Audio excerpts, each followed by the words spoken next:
Very welcome. Okay. Please take your seats. If there are plenty of seats inside here still. We are going to talk about the future of global governance. How do we handle the global catastrophic risks? We are soon going to talk a little bit on what these risks can be. But I mean, we all know that global challenges ask for global cooperation and global decision making. And after World War II, there was a lot of institutions that were built to handle common crises. The Bretton Woods systems, a lot of institutions. Since then, global interdependence have gone like this. And I would say that the global institutions has also developed a little bit, but not as much as global interdependence. So in there between, we might say that we even have a risk gap. And how should we diminish that gap? And here on my right side, I have a splendid panel, I think, to discuss these issues. And closest to me is Josefin Lind, who is the Secretary General of the Swedish Psychiatrists Against Nuclear Weapons. And to her right side is Maher Nasser, who is a Director of UN Outreach Division at the Department of Public Information at the UN. Natalie Samarisinghe, who is leading the United Nations Association in the UK. And I'm very happy to have Ephraim Gomez here, who is head of UN Department at the Ministry for Foreign Affairs. Hi. Very welcome. Thanks. Looking forward to talk to you all. And I think we have also a splendid audience here. And at the end of this conversation, I'm looking forward to have some questions or remarks or whatever you have on your mind. But first, Fredrik Karlsson, who is the Director of Global Challenges Foundation, perhaps you can tell us a little bit on what do we see as the actual global catastrophic risks? Sure, thank you, Jens. And thank you all for being here. And also thank you to the panel. So I'm sure you heard many times that the definition of the level of risk is a function of the probability of a certain event occurring times the impact of such an event. And the Global Challenges Foundation was set up 6 years ago now to bring the attention of the world to a particular kind of risks. And namely, the kind of risks related to events of quite low probability, but having a global catastrophic impact. To the extent that one such incident would actually be one too many. And so the reason why we wanted to focus on these kinds of risks is that they are generally quite hard to grasp. They are long-term, they are complex and global, so they tend to fall off the short-sighted agendas of both business and politics. And it makes us end up in a situation where we take unacceptably high risks compared to risks related to more common events such as traffic or cancerogen substances and the like. There we tend to be quite risk averse, but when it comes to global catastrophic risk, it seems like we cannot kind of grasp the gravity of the situation.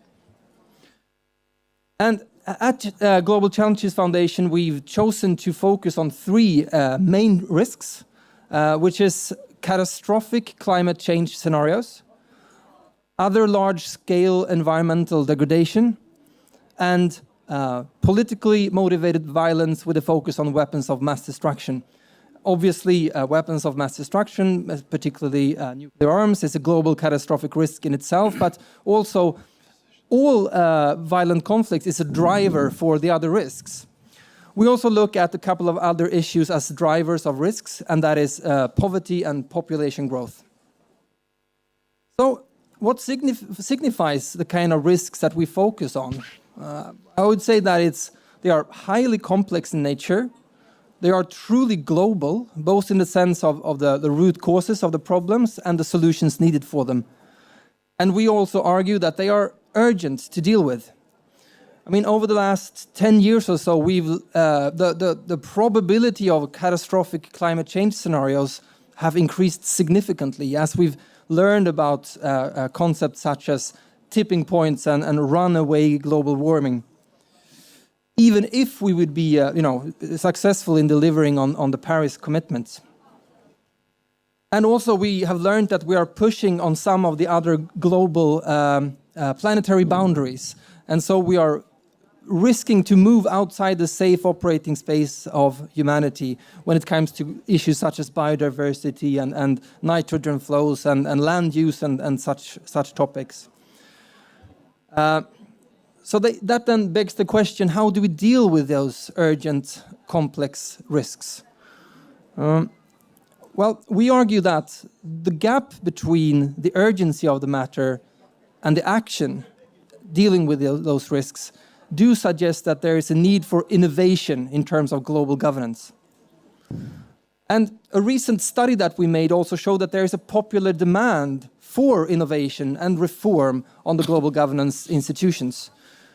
We did a survey in 10 countries showing that 80% of the people call for UN reform to better handle global catastrophic risks.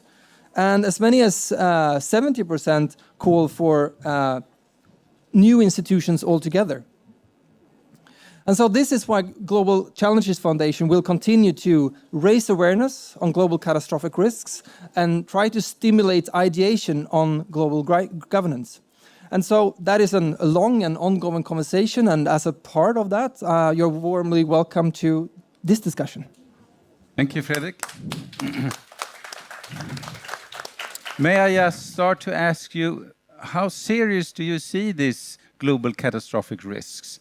Is that something that we can take care of when it comes, or is there global catastrophic risk that we face today? What would you say, Natalie? I think if the world was a business talking to its insurance company, then they would have, we would have big problems because we're not taking even the basic steps that we need to address these global risks. If you think about climate change and nuclear war, these are so existential that I feel like there is a boundary almost for us to try and deal with them. I mean, these are the issues that should be driving elections. This is the issues that should be, front and center of every news report that we hear, but we don't hear about them enough. I think maybe the only issue that is international is migration that actually has an impact at the moment. So I think we're a long way away from approaching, these risks in the way that we need to. And what do you say, Josephine? Are we facing global catastrophic risks today?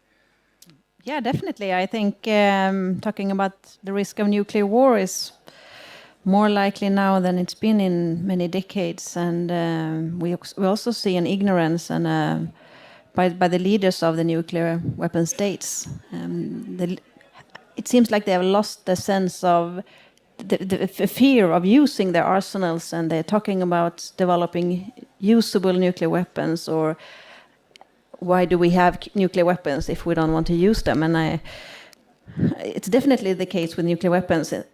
If they are used, it's too late. So we can't wait until it's happened. This is definitely a field where we need prevention. Mahar, there's just been a decision on sustainable development goals. To what extent can they handle the global catastrophic risks? I think they are a step in the right direction. I mean, it was the first time world leaders have put an agenda that is an agenda of hope, an agenda that aims to build a future where people live in peace, in partnership, while creating prosperity, while at least safeguarding the planet. And of course, every year we put that to the test. There's the high-level political forum, which is happening in New York starting this week, where countries come and they are now reporting on what they have done. In the first year, it was 23 countries, then 43 countries, and this year is 44 countries. And these are the governments coming forward. But I think the next step, and I think this is where people have the responsibility, is to start also pushing businesses to come forward and put what they are doing to achieve the SDGs. New York City is one of the first cities to actually report and voluntarily come and came to New York and to the UN and said, this is our plan for the SDGs. When you think that more than half of humanity now lives in cities, And by the year 2050, it will be about 65%. The role of cities, local government is as important as that of national governments. And I think humanity is driven by hope, and we have to give that hope. The UN was created in 1945 to save future generations from the scourge of war, to build prosperity. And have we done that? Not fully, because we live in an imperfect world, and the UN is an imperfect organization. But it doesn't mean that we have to give up. We have to keep at it. And I think individuals need to start the movements to push their governments in the right direction. Efraim Gomes, you're head of the UN department at the Ministry of Foreign Affairs, and we are here at the 10th of Sweden in the world. And Sweden has a long history of promoting global international relations and working together. What is the aim when it comes to global catastrophic risk, of finding a global governance that could handle them, seen from the Swedish perspective today? Well, for us, it's essential. I mean, if you look at Sweden as a country, we're a country that embraces the world. We don't try to shut it out, because we're a small, trade-dependent country, highly internationalized. And so that is the underlying philosophy of our foreign policy. And we try to achieve that through various strands, of our work. I specifically, currently, I deal with development, cooperation, and security policy within the UN. And that's part of the international system that, even if we have a broken conversation in many instances, still we have a conversation of sorts, and we have some instruments that are fairly effective in many regards. But there's another part of the UN system or the international system that you could say where we don't even have a credible, legitimate governance structure, and that's for economic affairs, where we have, and that is something that we need to think a lot about in the future as we try to pursue, different objectives in the Agenda 2030, including on equality, which is so important if you look at the world today with increasing populism and authoritarianism, etc. So that is something where I believe that we have a task ahead of us. But we're trying to deal with different kinds of risks, of course. Sweden is a huge investor in different climate action. But it's difficult with the time spans that we have in politics to deal with the planetary existential risks. Nuclear threat is another, is more immediate. So we have, we're able to ramp up political action much more speedily, even though it's desperately insufficient. Everyone would agree to this, but it's in view of the threat. But it's still something where we're able to mobilize more. Natalie, there are many suggestions on how to work with these crises, but if you would talk about a possible way of organizing to work for it, how should the globe organize to handle this crisis? I think it's a really good question. I mean, when the UN was created, things like climate change didn't really loom at all on the horizon. This was very much a reaction to the Second World War. And I think that now, more and more, as we become more reliant on each other, one of the biggest risks we face that we haven't mentioned is exclusion. So the fact that you don't feel connected to your government, be that in your own community and nationally and certainly internationally, is over time a problem, because when people feel excluded and neglected, that actually can cause and exacerbate some of the risks that we face and stop our ability to dealing with them. So I think it has to start, as Maher said, at the community level. And I think the SDGs, the Sustainable Development Goals, are a really positive framework, because this is not about rich countries giving to the poor countries. This is a partnership. It's about changing the underlying social and economic structures that have got us in the mess that we are today. So there's just as much that richer countries like Sweden and the UK can take from the Sustainable Development Goals. And the things that we do to try and include marginalized communities that are in conflict countries, actually they could apply to marginalized communities that feel excluded in countries like the UK and Sweden as well.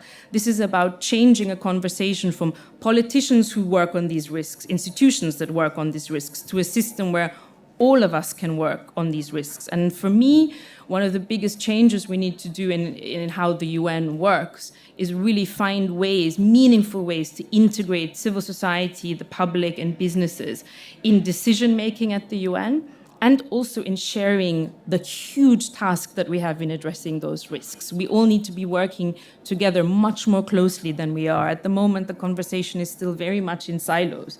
NGOs have a little event on the side at the UN conference, or businesses, oh, can you give us the trillions of dollars that we need? Well, actually, you can't have that conversation unless you are part of it from the beginning. But how do we change? Today, Sweden is the leader of the Security Council, but most people in the world doesn't consider the Security Council as a democratic area or field. Oh, but I mean, it's not in It's what we have. not in a national sense. Of course, it isn't. And if you would think that democracy means ruled by the people, it's not. But in an international fashion, it is. And the most important thing is, of course, that you don't inherit rights, you deserve them in the international arena. And in the Security Council, you're supposed to represent the world community, not yourself. So that's the first. But we're the first to recognize that... Do you think who sits there deserves that power today? Today it would be difficult to say. It desperately needs a reform. We have a legitimacy deficit when it comes to the Security Council. But I would say mostly springing from underperformance when it comes to dealing with the issues on the Council's agenda.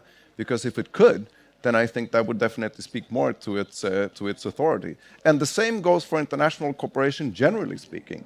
You can say that globalization, that states are, experiencing that the big issues is not, they don't command, different instruments, etc. But the more they cooperate, the more authority they will also have in international affairs and in global cooperation, and legitimacy towards their populations.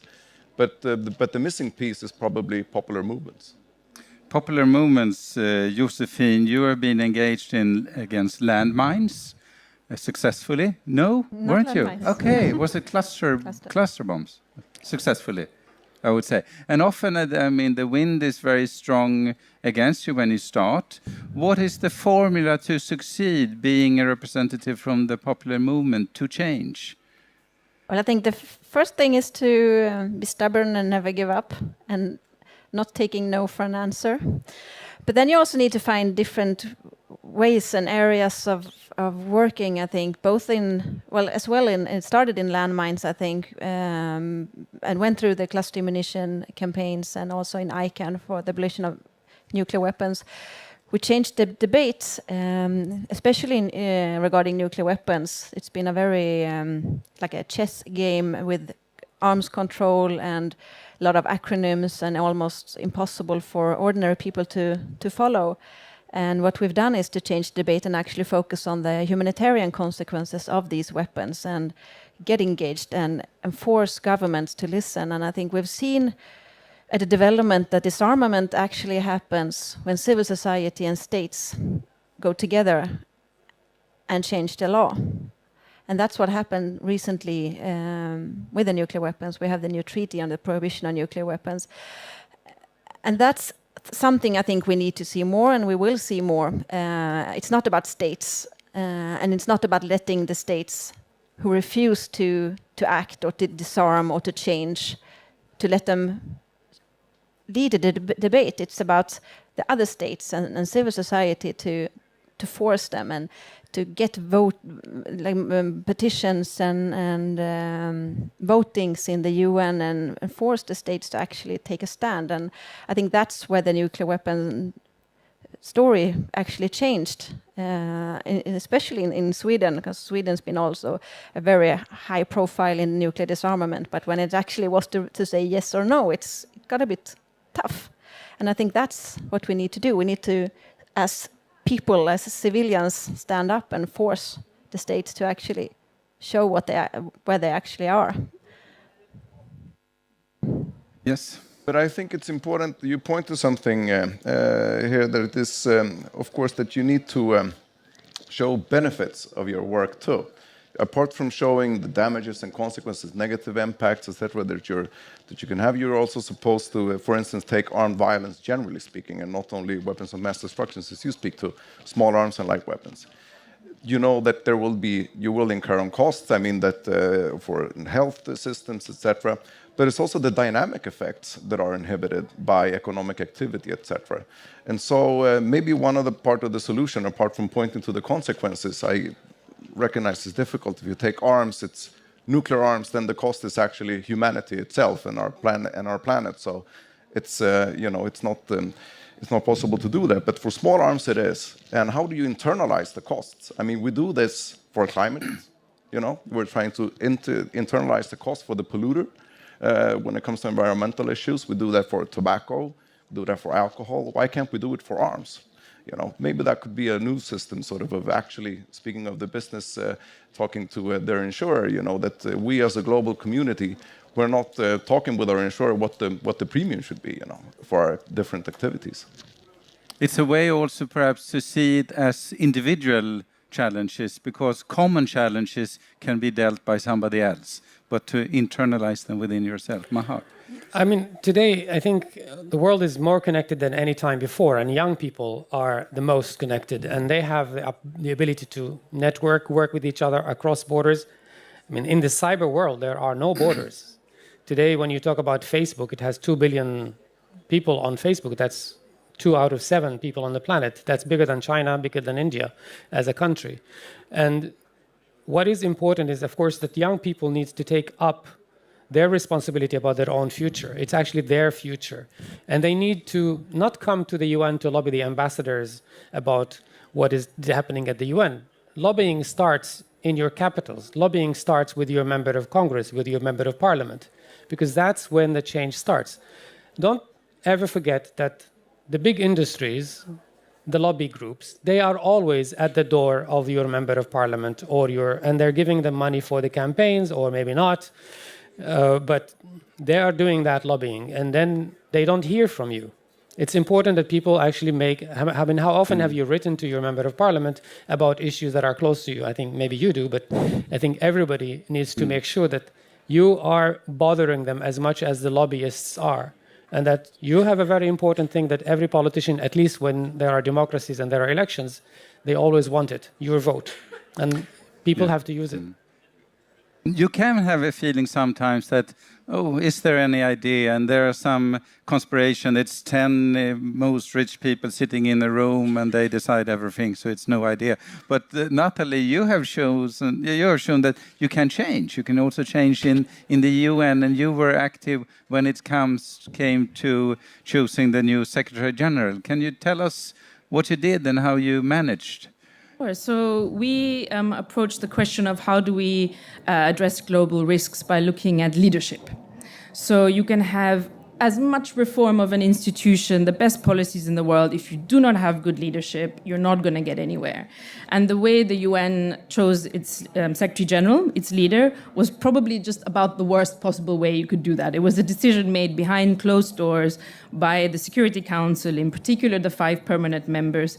When the last Secretary General was chosen, Ban Ki-moon, even some other countries on the Security Council didn't know who the candidates were, let alone the 7 billion people in the world who are supposed to, basically be the beneficiaries of this choice. So we started a campaign called 1 for 7 billion to do basically all the basic stuff that you need to do when you're looking for a leader. Have a job description, have some selection criteria, have interviews that all states could participate in and civil society could participate in.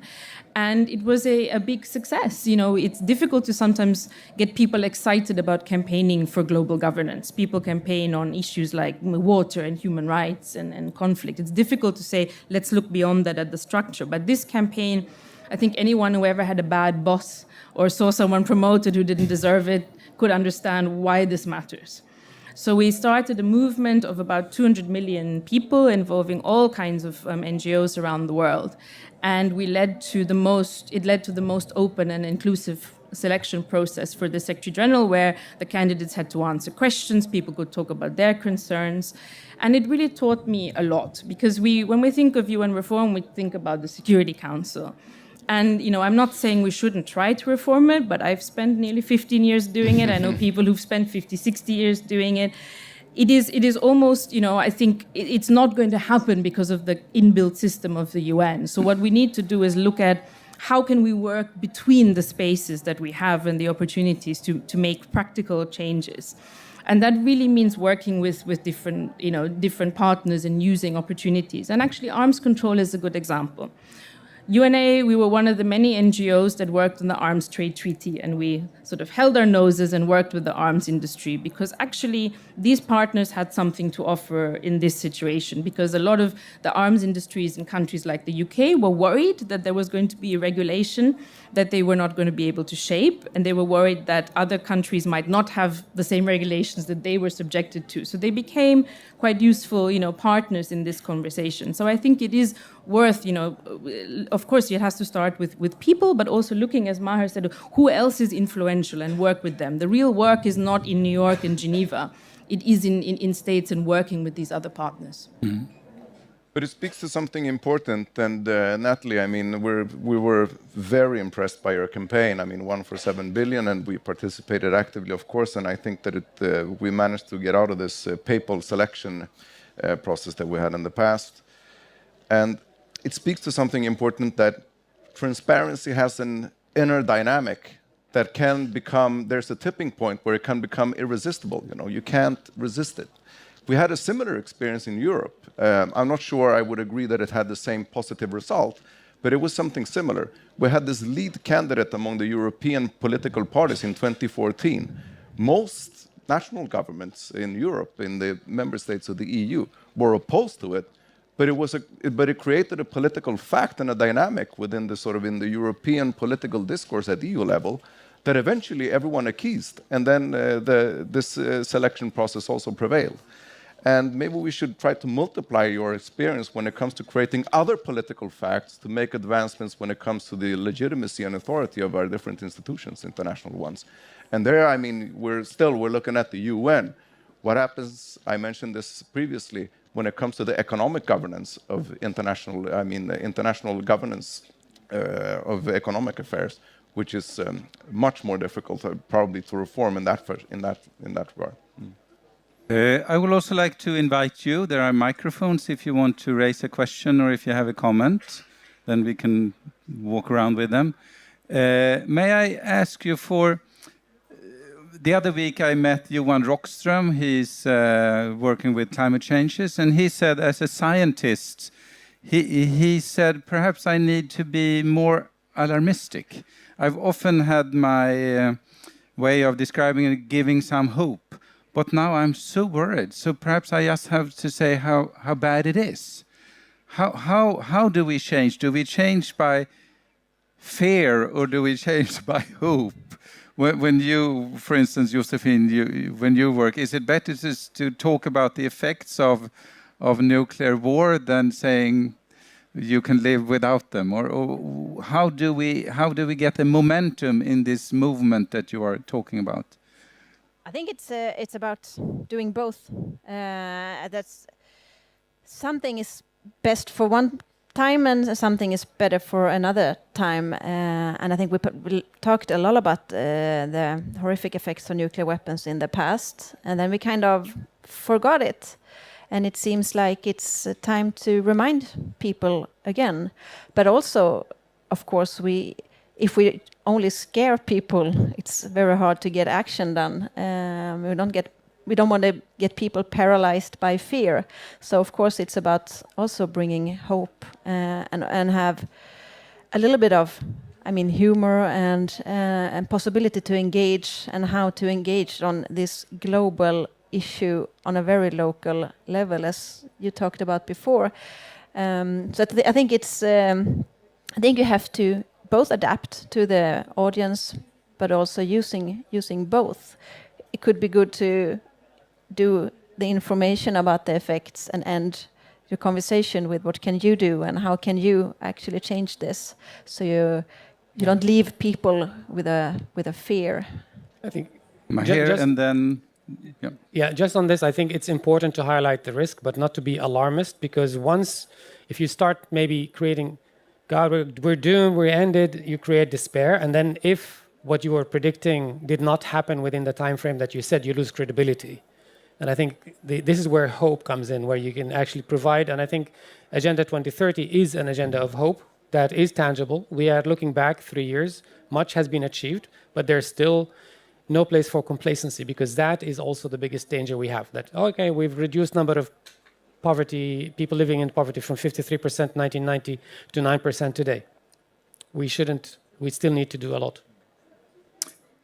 I know who you are, but please tell us. And Good morning. My name is Charlotte Peter-Gonitska. I'm currently the chair of a committee under the OECD, which is a community of the 30 biggest donor countries. We don't talk about donors any longer, but we still are the biggest donor countries. And I was part of a similar discussion yesterday, and I think this is so important, what you're talking about now, on hope and fear. But I do think that I think that the actors that we are trying to invite for development, business, for instance, they would say, if they were here, we do nothing based on threat.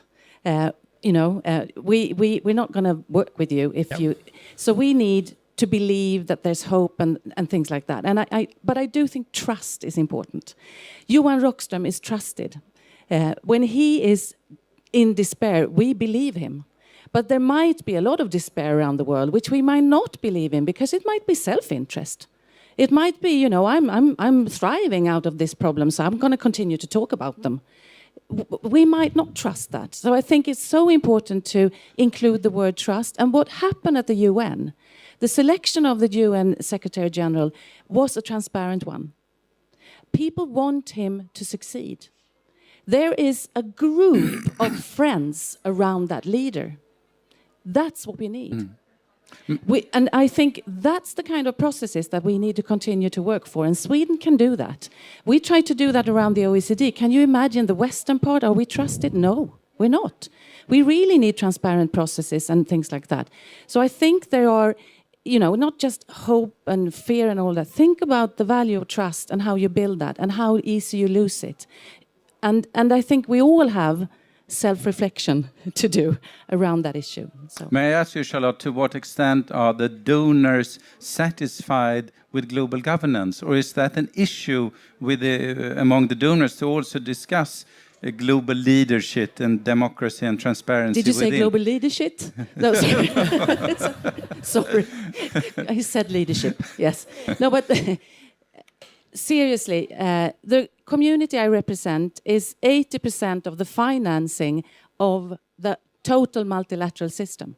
80% of the financing of UN and the banks and all of that. So yes, we should be concerned because we are to hold account.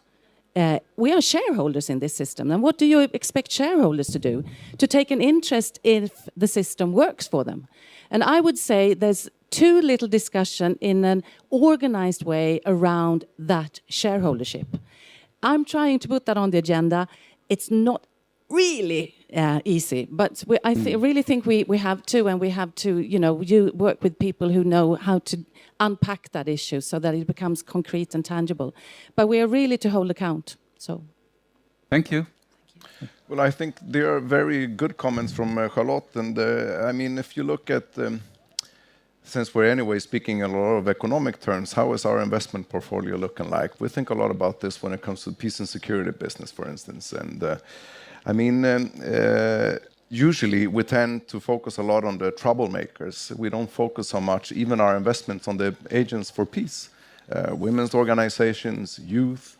Rather, especially youth, you're disconcerted by many countries trying to view them as a threat or a risk rather than an opportunity. And the same goes for, fragility and vulnerability. That was the paradigm before, but we're moving towards resilience instead. And I think, generally speaking, we need to point to this. And it comes to inequality again. Inequality expresses a frustration. Let's move the conversation to equality and practical things to enhance it. Let's talk about difficult stuff, or conceivably difficult stuff, income tax, property tax, etc., the measures that we know work and that worked in the past, and maybe new measures too that we need to look at. But still, it's something that we need to do at the international level too, to gain credibility that we're actually able to move forward on substantive issues rather than only talking about the big solutions in theory.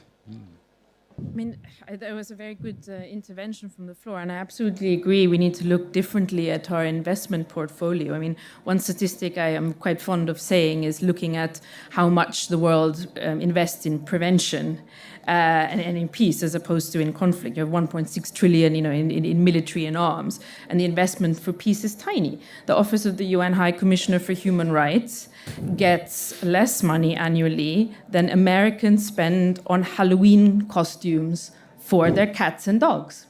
I mean, it's ridiculous. It's absolutely ridiculous. So there is an imbalance that we need to address there. And I think the conversation with business, the point was well taken. They don't speak in the same language, but they have the same concept. So you don't need to talk about threats, but you can talk about dependencies. What is it that your business or your community needs to survive and grow and prosper? And then you have a very different conversation where actually businesses are willing to look more about, okay, if I don't have a infrastructure, I won't be able to get my products out there. If I don't have workers' rights addressed, then I might not have a pipeline for production. So there are different ways we can talk about the same issues.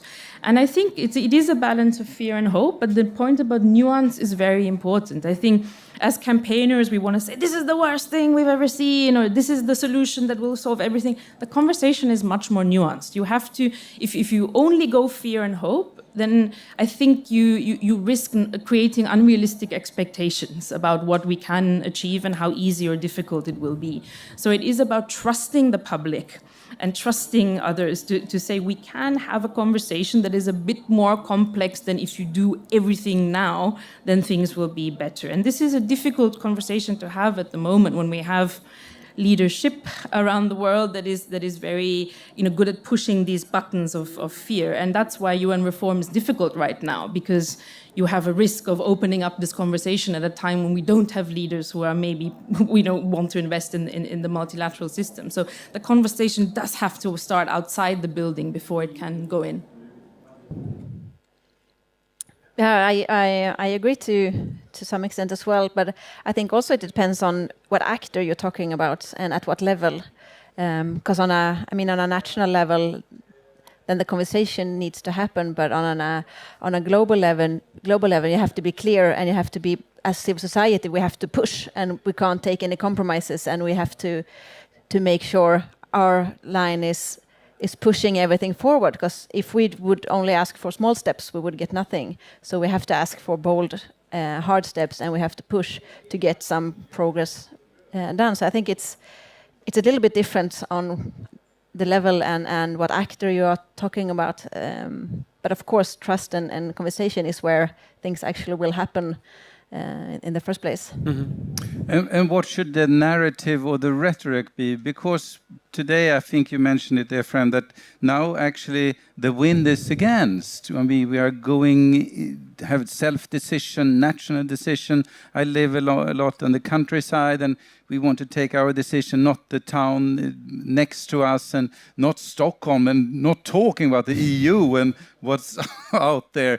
How can we find a narrative to take common decision? Because we are so interdependent on each other, but on the other hand, and that is with help of fear, I think, we are closing up a lot. That's a fact. Please answer the question. It's the grail. But it's not unique to Sweden. I mean, humans are individuals, and they think first as an individual, then as a family, and then as a neighborhood, and then as... So I think change starts with us, and I think we have to challenge ourselves. Maybe a small example, but I never ran in my life, and I decided I'm going to run a marathon. I never thought I would finish it. If I was thinking about the pain and the terrible aches I will have at the end, I would never have run it. But I was thinking of the moment of crossing it, and I used it to raise funds for scholarships for young women in Gaza and the West Bank. And that's what drove me to run 40 kilometers a week for 4 months, and I did it. And did you regret it when you were running? I did, every minute of it. And when I finished, I told my wife, whatever happens, don't let me do this again. And then I received letters from the young women who received the scholarships, and I said, shit, I have to do it again. And I done it 3 times. So we can do things that we cannot imagine.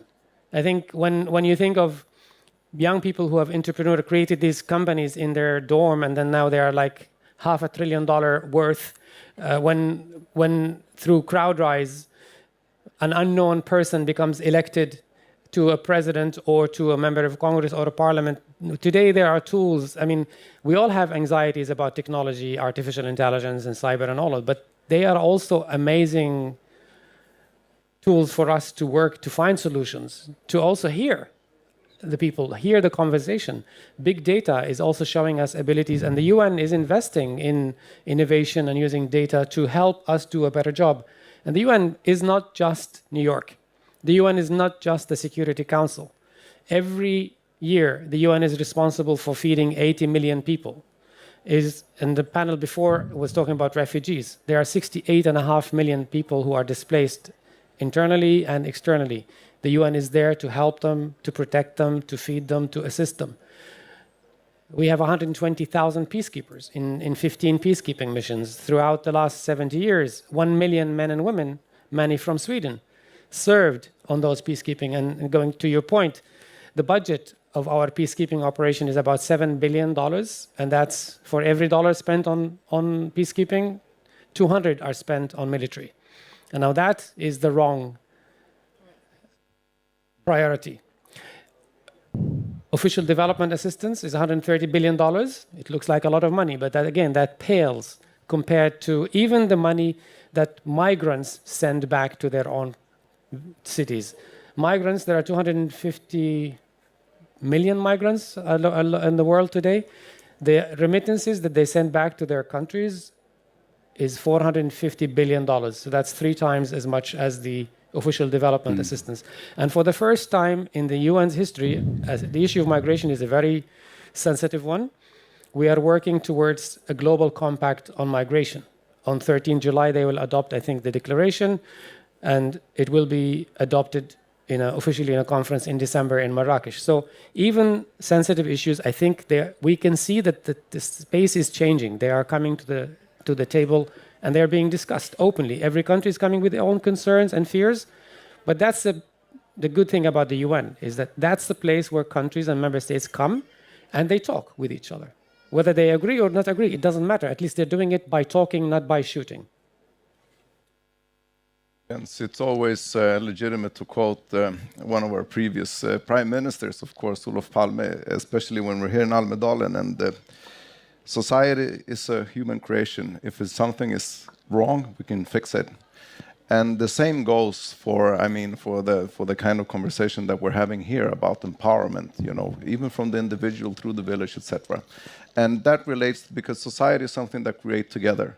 So the more you collaborate with your neighbor, or in your village, or in your city, or between cities, and between regions, and between nations and regions, generally speaking, on a global level, the more empowered we will get to solve the problems that we have at hand. And it will be impossible for us to define the narrative or the magic bullet to achieve it, but a good starting point is actually to listen. We don't do that too often, and I confess that I don't find the time even to listen to many of the people that I should to. Often,